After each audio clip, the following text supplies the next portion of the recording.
what I will request is, please stop explaining to the patient what is this disease, and further stop explaining to him what it can lead to. It has not happened in his life, but when you explain to that person, this is going to happen like this. अभी television में आता है, पहले सब लोग diabetes थोड़ी होती थी, कम बीमार होते थे, अभी आता है वो घबरा देते हैं एकदम, क्योंकि उनकी गोली बिकनी है। इससे अंधा भी तुम हो सकते हैं, तुम्हारी टांग भी कट सकती है, तुम्हारा ये भी कट सकता है डायबिटीज से, इतना। And the people are so scared now, more cases of diabetic blindness are been known now, क्योंकि mind is working, mind is very very powerful thing.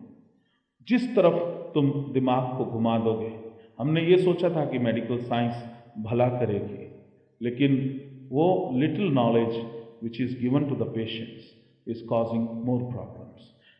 Medical knowledge is advanced, but it is not 100% advanced. Still, it is at a very, very primitive state. Because I will say modern medicine is advanced only when the medicine says, I can cure heart patient, I can cure asthma patient, I can cure cancer patients. But there is no disease which the modern medicine says is curable. Only prevention is there, or bypassing the problem is there at the cost of so many other side effects. And on the top of it, when you are explaining so much, your mother is 79-year-old. She should not listen to you. Let her live a very, very happy life. वो वृक्ष अब एक 79 बरस की आयु में जिधर झुक गया है, उसको तुम काहे को सीधा करने की कोशिश करते हो? अगर कुछ करना है, उसकी हीलिंग करो। आम खाती है, उसको खाने दो, उसको ये बोलो, मम्मा इस आम को मैं ब्लेसिंग दे रही हूं और इसको खाने से तुमको डायबिटीज नहीं होगा। 40% चांसेस आर कि उसको डायबिटीज कम होएगा। और अगर आप बोलोगे आम खाने से तुमको दिखना बंद हो जाएगा, वो गरीब बेचारे अम्मा को सचमुच में दिखना बंद हो जाएगा। Please use the divine psychology on her and let her live whatever years she has got. She must live very, very happily. Use compassion and not the technical knowledge. Do not use rational mind with her. Let her live more happily. Thank you. Bless you. God bless you. God bless you. प्रणाम बाबा जी। बाबा जी, आप जब lecture करते हैं तो आप 8 सिद्धियाँ 9 निधियाँ बोलते हैं। 8 सिद्धियाँ का थोड़ा तो आइडिया है, पर ये 9 निधियाँ क्या होती हैं? फंस जाना चाह रहे हो। 8 सिद्धियाँ 9 निधियाँ, और अगर ये इसके बारे में बता दिया तो सबके मुंह में पानी आ जाएगा, और सब उसके बाद यही पूछेंगे, बाबा जी मैं कहाँ तक पहुँचा और अब मैं किस दिन 1000 जगह पे एक ही समय में उपस्थित हो सकता हूं बगैर पासपोर्ट वीजा के। How I can travel all over. बाबा जी किस दिन मैं इच्छा शक्ति से लाखों करोड़ों रुपया जब चाहिए मैं ला सकता हूं। ये सब सिद्धियों के चक्कर में नहीं पड़ना। ये जितना जानोगे, ये ऐसा ज्ञान लेना ही नहीं जो ज्ञान दुख देवे। Ignorance sometimes is the best blessing. इसलिए एक सिद्ध, हमारे सिद्ध मार्ग में ऐसा बहुत बारी होता है। एक बारी भंडारा चल रहा था, देसी घी का भंडारा, तो घी खत्म हो गया, रात का समय है, भंडारा बनना है, तो आए बाबा के पास, बोले जी क्या करें बाबा जी घी खत्म हो गया। बोला जाओ गंगा मैया से मांग के ले आओ। बोले कैसे मांगे? अरे बोला कनस्तर लेके जाओ, भर के ले आओ। लोग सोच रहे ये बूढ़ा बाबा पागल हो गया है, पानी भर के लाएंगे और ये बोल रहा है कि ले आओ। बोला जो कह रहे कर लो, नहीं तो गाली देगा। गए कनस्तर से 2 गंगा जल का पीपा भर के ले आए। बोले ले आए जी। बोला ले आए घी। अब क्या बोले? पानी लाए, ये बोल रहे घी। बोला जाओ कढ़ाई में उड़ेल दो और सब्जी बनाओ, रोटी पूरी बनाओ। और जब कढ़ाई में उड़ेला तो वो देसी घी था, देसी घी बन गया। That is how you can transmute the energy. This is very very scientific. आज नहीं तो अगर हम लोग मॉडर्न एजुकेशन के साथ अगर हम साधक भी बन जाते हैं, साधना भी हम सिखाते हैं अपने बच्चों को, तो शायद इस विज्ञान को भी हम लोग the law of transmutation of energy, क्योंकि atoms they vibrate at certain frequency, और उस फ्रिक्वेंसी को अगर आप चेंज कर दो तो वो फ्रिक्वेंसी चेंज होते ही वो कुछ का कुछ बदल जाएगा, कुछ भी बन सकता है, कोई भी तत्व को किसी और तत्व में। तो उन्होंने अपने योग शक्ति से गंगा जल को देसी घी बना दिया। अब बन गया तो एक हफ्ता बीत गया, एक हफ्ते के बाद वो बाबा जी बोले, हाँ भाई वो 2 पीपा उधारी लाए थे, वापिस गंगा मैया को करके आए कि नहीं करके आए? क्योंकि हमें आदत है ना सिर्फ लेने की, प्रकृति से ले लेते हैं, समुंदर से हम छीन लेवें, नदी से छीन लेवें, पौधों से पेड़ों से छीन लेवें, धरती से छीन लेवें, वापिस देने की हमको आदत नहीं है। We don't want to give, we only want to grab. तो उनको भी वही आदत थी। बोला वापिस का क्या मतलब, जो ले आए थे? बोला नहीं, जो चीज तुमने लिया है प्रकृति का सिद्धांत है, मोल चुकाना पड़ेगा, नहीं तो सिर पे कर्जा रह गया, मुश्किल हो जाएगा। जाओ बाजार से 2 पीपा खरीद के लाओ। नहीं तो उनके शिष्यों को ही मजा पड़ जाना था, वो अगली बारी से भंडारा बनना है तो वो बोलते घी लाने की जरूरत ही नहीं, पीपे भर भर गंगा जल के लाओ और बाबा जी से बोलो ये 25 पीपे घी के बना दीजिए और हम बना दें। गलत आदत पड़ जाएगी। तो 2 पीपे खरीद के लाओ और गंगा जी में वापिस उसको डाला। वापिस उन्होंने डाला और वहां वो मुक्ति हुई। जो लिया वो वापिस दिया। हमारे बाबा के यहाँ, बाबा नित्यानंद के यहाँ भी जो है, ये ऐसे ऐसे बड़े सारे उदाहरण हैं जहां पर उन्होंने प्रारब्ध को बदला है, प्रारब्ध को बदला है, होनी को बदला है। आज सुबह ही बकुल भाई बता रहे थे, वो काला नाग ने काटा था उसको, कोबरा पैर पे काट दिया, तो लेके आए उसको बाबा के पास। तो बाबा बोले छोड़ो इसको, यहीं छोड़ो, दवा नहीं चाहिए, मेरे पास बिठा दो बस। और वो सोने लगे तो उसको बोले थप्पड़ मारेगा तुमको, सोना नहीं, बस बैठा मेरे से बात करो। और जगा रहा, फिर उठे और कस के थप्पड़ दे मारा उसको। अब उसके थप्पड़ में वही जाने क्या इलाज था, कौन सा कर्म उसने काटा। और बोला उठ भाग यहां से, ठीक हो गया। और वो ठीक हो गया, जहर का नामो निशान नहीं। तो ये वो तप का, तपश्चर्या का, वो डिविनिटी का, वो प्योरिटी का जो है ये कमाल है। वो जो चिड़िया ने खाना नहीं खाया था, जो बताया ना तुमको, तो चिड़िया को दाना डाला और चिड़िया ने खाना नहीं खाया, तो मन में विचार उठता होगा कि क्यों नहीं खाया खाना? क्योंकि प्रकृति में, प्रकृति को तुमसे कुछ अपेक्षा नहीं है, उम्मीदें नहीं है। मनुष्य बड़ी उम्मीदें लगा के बैठता है, इसीलिए दुखी होता है। मुझे इससे उम्मीद है, मुझे उससे उम्मीद है, वो मेरे बड़े काम आने वाला था, उसने मुझे एन टाइम पे धोखा दे दिया, वो मेरा बड़ा नजदीक था, मुझे धोखा दे दिया। धोखा दे दिया, तू खुद धोखा खाना चाह रहा है। तुझे क्यों उम्मीद लगा के रखी है? चिड़िया को कोई उम्मीद नहीं। चिड़िया को दाना डाला है इसलिए वो तुमसे खुश नहीं होने वाली, और चिड़िया को दाना नहीं डालोगे तो वो तुमसे दुखी भी नहीं होने वाली। चिड़िया को दाना नहीं डाला तो वो दुखी नहीं होने वाली, कंप्लेन नहीं करने वाली कि ये भोलेनाथ देख तेरे आदमी के घर में कितना माल भरे रखा है और मेरे को दाना नहीं डालता है। She is least point. और दे दिया तो भी कोई खुशी वाली बात नहीं, हम चुप के चले जाएंगे। इनडिफरेंट संस्कार नहीं पैदा करते, और ये संस्कार इसलिए नहीं पैदा करते क्योंकि इसमें मन नहीं है। मन नहीं है वो चित्ती जो हमें मोक्ष की ओर भी लेके जा सकती है और 84 लाख योनि के घड़े की ओर भी लेकर जा सकती है। वो अपेक्षा जब हम करना शुरू कर देते हैं कि इससे मुझे ये मिलेगा, और वो जब एक्सपेक्टेशंस होती है वही संस्कार के रूप में, कर्म के रूप में हमारे भीतर आ जाती है। इसलिए एक्सपेक्टेशंस नहीं करनी किसी और से, तुम खुद ही पूर्ण हो। अपने को पूर्ण करने के लिए बाहर के किसी और मनुष्य की खोज नहीं करनी, पूर्णता तुम्हारे भीतर ही है, और जिस दिन वो जागृत हो गई उस पूर्णता का आनंद तुमको बहुत आएगा। Bless you. Sharp concentration mind, how to obtain it? Meditation करने टाइम में बहुत डिस्टर्बेंस हो रहा, cannot do the sharp meditation because of disturbance in the mind. mind goes on loitering from here to there. I want to do sharp meditation. Yes. How to obtain it? How to control the mind? मन में क्यों मन भटकता है ध्यान करने में? जितने ज्यादा संचित कर्म होंगे उतना ज्यादा मन क्रिया में मान होगा, उतना ज्यादा तेज तेज इधर उधर जाएगा। जितनी ज्यादा एक्सपेक्टेशंस होंगी और लोगों से उतना मन तेज तेज घूमेगा। यदि एक नियत सिद्धांत बना लो कि मुझे साधना करनी ही है, मन दौड़े तो दौड़ता रहे, लेकिन मुझे 1 घंटा बैठकर रोज ध्यान करना है, तो धीरे धीरे तुम्हारा मन निर्मल होना शुरू हो जाएगा। जो संचित कर्म है जैसे जैसे कम होंगे, मन का चंचलता वो अपने आप कम होनी शुरू हो जाती है।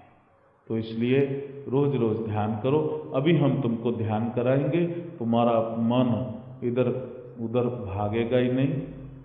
ऐसी शिव कृपा होगी कि तुम बिल्कुल you will be lost in the divinity of Shiva. Once you experience, then you will always want to have that experience. Bless you.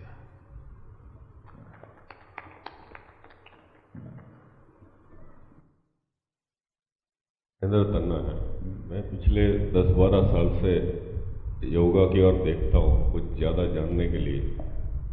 हाँ, तो और मेरा जीवन सफल बनाने के लिए तो कुछ योगा कोर्स ज्वाइन करता हूँ, मुझे अच्छा लगता है। थोड़े दिनों के बाद मोनोटोनस हो जाता है, तो बाद में दूसरा देखता हूँ, तो उसमें थोड़ा दिन अच्छा लगता है, फिर प्रैक्टिस छूट जाती है। तो व्हाट आई शुड डू? देखो, सबसे पहले ये योगा का मतलब क्या है? ज्यादातर लोग समझते हैं योगा का मतलब जो योग आसन कराए वो योगा है। योगा का मतलब है योग, योग यानी कि प्लस एडिशन, आत्मा का परमात्मा से जुड़ना, इसको योग कहते हैं। और ये एक बहुत उच्च की स्थिति है। आप जो कर रहे हैं, आप योगा क्लासेस कर रहे हैं, आप साधना करो। योग आसन शरीर को पुष्ट बनाता है, इसमें कोई दो राय नहीं, लेकिन आध्यात्मिक उन्नति के लिए साधना और ध्यान।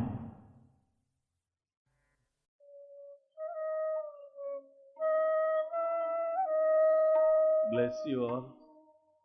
भगवान शिव बहुत प्रसन्न है, और जब शिव प्रसन्न होते हैं तो अपनी जटा थोड़ी सी छिटक देते हैं और गंगा जी बह निकलती हैं। रोज थोड़ा थोड़ा गंगा जल बरसा रहे हैं, जिससे धरती और पवित्र होती जाए और हम लोग और शुद्ध हो जाएं। ये शिव कृपा ही है। जब बारिश बहुत तेज शुरू हो गई तो मेरे पास आके बोले सबकी बहुत तेज बारिश हो रही बाबा। मैं बोला चिंता नहीं करो, करने वाला वो है, छिड़काव कर रहे हैं मैदान में, धूल ना उड़े। और कितने कर्म छोड़ के गए हैं सब लोग मैदान में, है सबको एक एक का कर्म धो रहा है शिव। धुलवा लो उसको बड़े आराम से, और रोज आओ, रोज छोड़ के जाओ अपने दुख, अपने कष्ट, अपने रोग सब छोड़ जाओ, समर्पण कर दो। और दे ही क्या सकते हो, यही तो पैदा किया है तुमने। यह वो चीज है जो तुमने खुद पैदा करी, बाकी तो सब कुछ उधार मांगी हुई है। मांगी चीज दे नहीं सकते, तो खुद का कर्म ही है, कर्म ही समर्पण कर दो, छोड़ जाओ, उसी में पार हो जाओगे। ये है सही मायना समर्पण का, और इसी में लोग अड़ जाते हैं, लड़ जाते हैं। समर्पण का है करो, झुकना पड़ता है ना, और झुकना तो पड़ेगा ही। बर्तन भरा है जहर का, उसको उलटना है तभी तो जहर बाहर निकलेगा, और उलटने के लिए तो बर्तन को झुकना पड़ेगा। झुकेगा तभी जहर बाहर गिरेगा। और इसी की तो लड़ाई चलती है इस मैं की लड़ाई बर्तन तन के बैठा रहता है, मैं झुकूंगा नहीं। मेरे अंदर से अगर तेरे में शक्ति है तो निकाल के दिखा, झुकूंगा नहीं। गुरु बेचारा जब उस स्थिति पे पहुंचता है तो सुध बुध खो बैठता है, उसको ख्याल ही नहीं होता है किसी चीज का। वो तो है, बस वो है। वो खास तेरे लिए आए या खास उसके लिए आया, ऐसा कुछ भी नहीं है। वो तो बस है। और अगर उसके उपस्थिति का, उसके होने का फायदा उठाना है तो ओपन हार्ट से, पूरे खुले दिल से बैठना है, तो वो शक्ति का अनुभव तुम कर लोगे। हृदय चक्र खुला होगा तो वो शक्ति, वो तो सबके लिए निकल रही है। ऐसा नहीं कि कोई खास प्रिय है उसके लिए ज्यादा निकल रही है और कोई कम प्रिय है तो उसके लिए कम निकल रही है, ऐसा कुछ नहीं। शक्ति जैसे सूर्य चमकता है तो उसको सुध-बुध ही नहीं, सूर्य को चिंता ही नहीं, वो तो आता है, चमकता है। अब कोई तो उसकी धूप ले ले, कोई उसका प्रकाश ले ले, या कोई दरवाजे बंद करके भीतर बैठ जाए, वो आता है, चला जाता है। इसी तरह गुरु तत्व जब किसी संत के पास जाओ, उसका होना, उसकी उपस्थिति ही तुम्हारे लिए कल्याणकारी है। और उस समय बंद नहीं होना, समर्पण भाव से जाते हैं, झुकते हैं, तो उसी समय वो सारा मैल जो भर रखा है वो उलट जाता है। और जिस दिन बर्तन पूरा खाली हो जावे, उस दिन उसमें अमृत भर लेना। इसलिए समर्पण भाव से अपने सारे संचित कर्मों को एक एक करके क्या करना है, फेंक देना है। अब 2 दिन से वही चला आ रहा है कि प्रारब्ध होता है, होनी होती है, होनी कोई टाल नहीं सकता, और फिर कहते हैं कि होनी टल जाती है। इसलिए कुछ समझ में आ गया और कुछ समझ नहीं आ रहा। जिनको समझ में आ गया वो इस बात को दर्शाता है कि उनमें मैं नहीं है, और जिनको समझ नहीं आया इस बात को दर्शाता है कि अभी मैं का लेवल थोड़ा हाई है, उस मैं को थोड़ा नीचे कर दो। ये मैं बहुत गड़बड़ करती है, मैं बहुत ज्यादा गड़बड़ करती। बाबा अपनी मस्ती में चला आ रहा है, उसे दिखाई दिया कोई दुख में है, करुणा में है, तो कुछ प्रार्थना कर दूं, उस शिव से जुड़ा हूं। इतने में कम्मा भागी आती, मैं अपनी रिजर्वेशन कब की कराऊं, जरा मुझे बताइए। मैं बोला कहाँ की रिजर्वेशन, शिवलोक की बात करें कि इधर उधर की बात कर रही?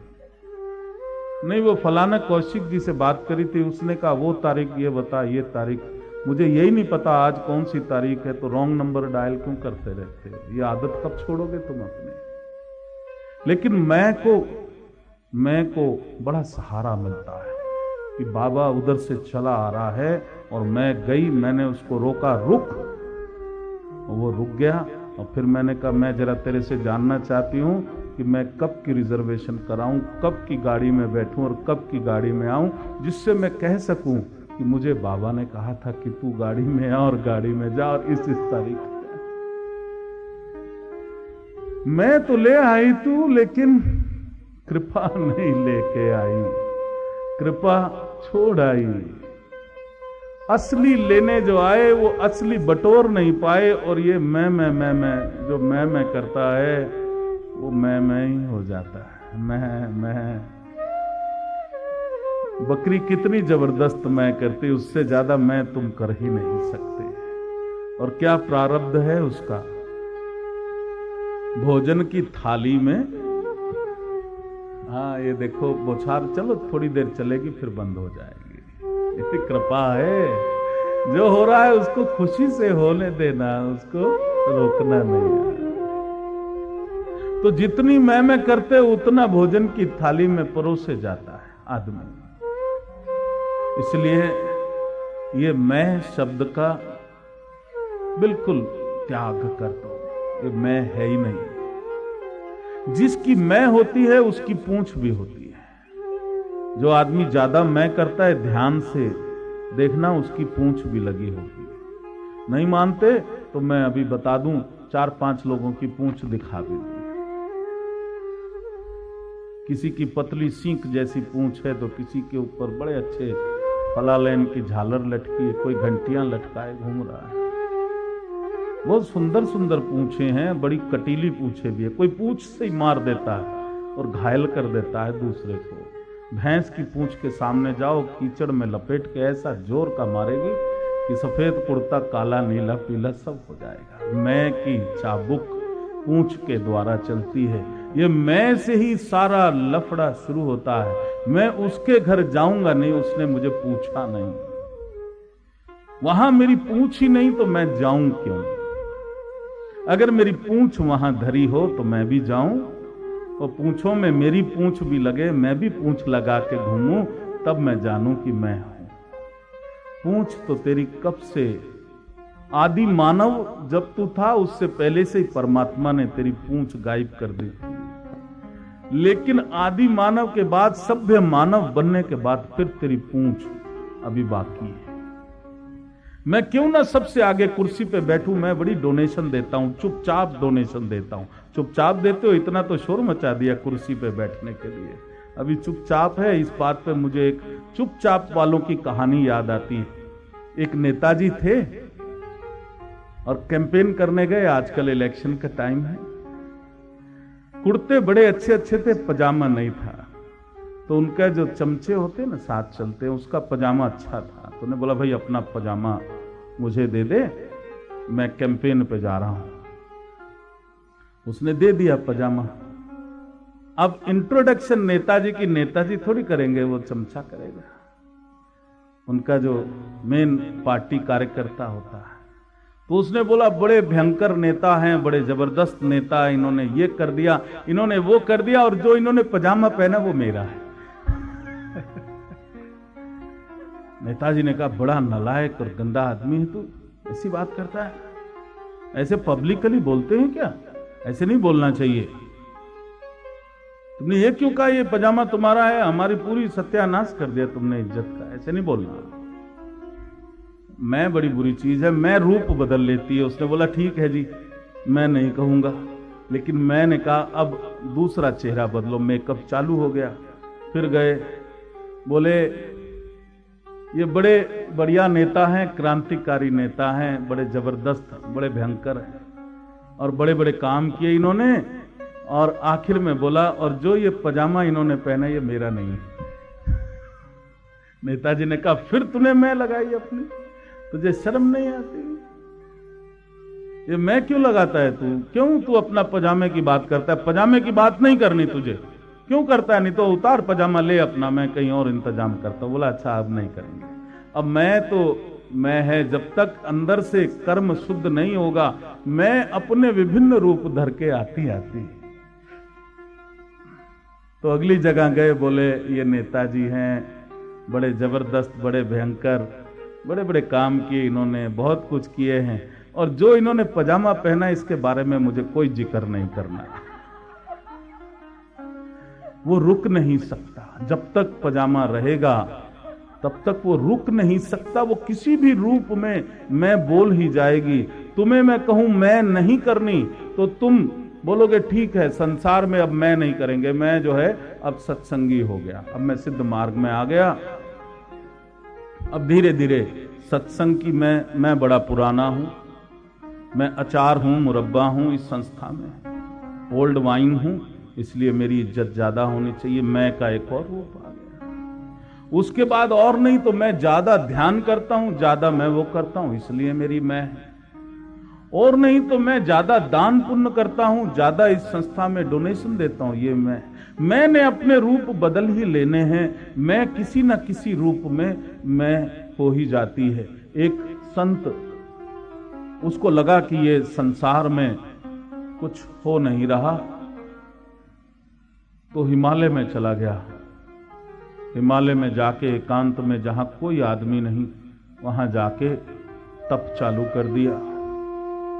तप करते करते उसको शांति की अनुभूति होनी शुरू हो गई। 10-12 साल तक एक ही गुफा में बैठा रहा। अहंकार का नामो निशान नहीं रहा। अहंकार होगा भी कैसे? क्योंकि अहंकार होने के लिए और लोगों का होना बड़ा जरूरी है। अगर आप एकांत में हैं तो अहंकार का फायदा ही क्या? जब आप अकेले रहते हैं तो आप शेवरलेट गाड़ी चलावे या फिएट चलावे या एम्बेसडर चलावे या टूटी साइकिल चलावे, क्या मतलब है? गाड़ी क्यों बदली जाती? इसलिए नहीं कि आपको उसमें कोई ज्यादा आराम आएगा। गाड़ी इसलिए बदली जाती कि दुनिया तो देख ले कि मैं किस गाड़ी में बैठा हूं।